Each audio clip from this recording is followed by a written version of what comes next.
जोबन होई फ्यूज जे करबे तू यूज होई चढ़ल तोर जवानी छोड़ता काहे पानी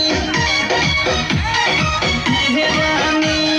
जोबन होई फ्यूज जे करबे तू यूज होई चढ़ल तोर जवानी छोड़ता काहे पानी लौ की तो बनी न्यूज जदी उठी से तार लौ की तो बनी न्यूज जदी उठी से तार होई तोर दोनों इंडिकेटर होई तोर दोनों इंडिकेटर तेरे दोनों इंडिकेटर हाय रे दोनों इंडिकेटर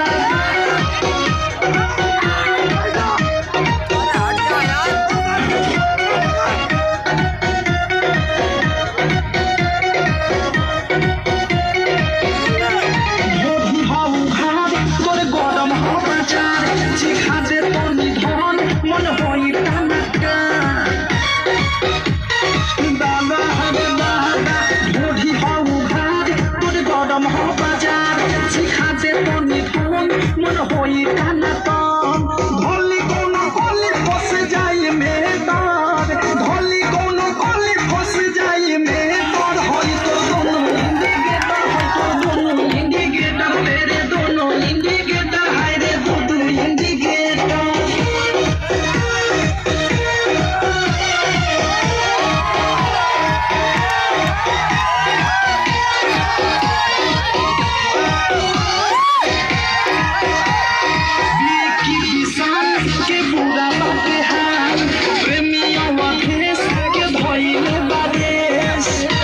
सुनती हो